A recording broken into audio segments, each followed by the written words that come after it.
Hello ज्योतिष आदत में आपका स्वागत है। जय गुरु जी।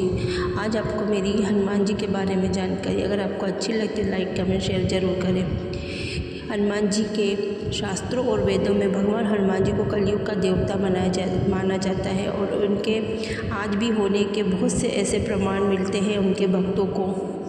जो भक्त सच्चे हृदय से हनुमान जी की पूजा आराधना और करते हैं, जहाँ सुंदरकांड होता है वह भगवान आकर अभी भी अपने भक्तों को दर्शन देते हैं या वहीं पे आने के उनके प्रमाण मिलते हैं जहाँ रामायण होती है। इसलिए इन्हें कलयुग का जीवित और जागृत देवता कहा गया है। तुलसीदास जी ने भी कलयुग में भगवान हनुमान जी की मौजूदगी का जिक्र किया है। तुलसीदास जी को हनुमान जी की कृपा से ही भगवान राम लक्ष्मण जी के दर्शन प्राप्त हुए थे और आज भी इन 5 जगहों पर हनुमान जी की मौजूद है।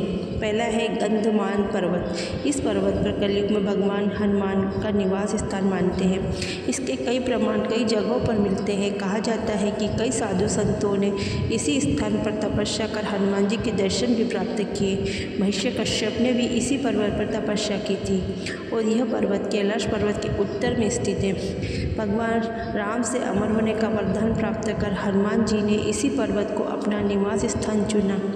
दूसरा है किष्किंधा अंजनी पर्वत। इस पर्वत का उल्लेख रामायण में मिलता है। कर्नाटक के कोप्पल और बेल्लारी जिले के पास किष्किंधा क्षेत्र, इसी पर्वत में माता अंजनी ने तपस्या की थी। भगवान राम और हनुमान जी की मुलाकात भी इसी पर्वत पर हुई थी। कहा जाता है कि कलयुग में भी इसी पर्वत पर हनुमान जी का निवास करते हैं। रामायण पाठ शास्त्रों में कहा गया है कि जहाँ भी रामायण का पाठ होगा वह किसी न किसी रूप में भगवान हनुमान जरूर उपस्थित रहेंगे। इसलिए कई बार ऐसा देखा जाता है कि जहाँ रामायण का पाठ होता है वहाँ पर हनुमान जी के होने के बहुत से प्रमाण आपको मिलते हैं। जहाँ रामायण का पाठ होता है वहाँ वानर आ जाते हैं। नीम करोली बाबा नीम करोली के भक्त उन्हें साक्षात हनुमान जी का ही अवतार मानते हैं। उनके भक्त मानते हैं कि कलयुग में नीम करोली बाबा के रूप में हनुमान जी का ही जन्म हुआ है। बाबा से जुड़े ऐसे कई चमत्कार हुए जो कि भगवान हनुमान जी से जुड़े हैं। राम भक्त भगवान हनुमान केवल अपने भक्तों को ही नहीं बल्कि राम भक्त के मन में भी बसते हैं। रामायण में उल्लेख मिलता है कि जब राम पृथ्वी लोक का परित्याग कर रहे तब उनके साथ भक्त हनुमान भी जाना चाहते थे, लेकिन राम जी ने कहा कि जब कलयुग का समय आएगा और धर्म का खात्मा हो रहा होगा तब जो राम भक्त होंगे तो उनके दिलों में रहना। इसलिए राम भक्तों के दिलों में सदा हनुमान जी विराजते होते हैं। वही जो राम की रची राखा को करी तर्क बढ़वाही शाखा। हनुमान जी को इसी कलयुग के अंत तक अपने शरीर में ही रहेंगे। वे आज भी धरती पर विचरण करते हैं।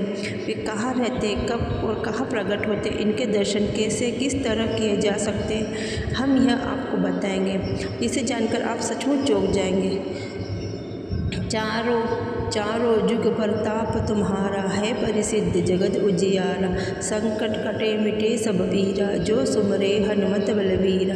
अंतकाल रघुपुर पुर जाई जहाँ जन्म हरि भक्त कहाई और देवता। इस ब्रह्मांड में हमें ईश्वर के बाद यदि कोई शक्ति है तो वह है हनुमान जी। महावीर विक्रम बजरंगबली के समक्ष किसी प्रकार की मायावी भी शक्ति ठहर नहीं सकती। क्या हनुमान जी बंदर थे? हनुमान जी का जन्म कपि नामक वानर जाति में हुआ और हनुमान जी जल्दी भक्तों पर प्रसन्न होते हैं। उनकी आराधना आपको करनी चाहिए। फिर विश्वास के साथ यही मेरी जानकारी।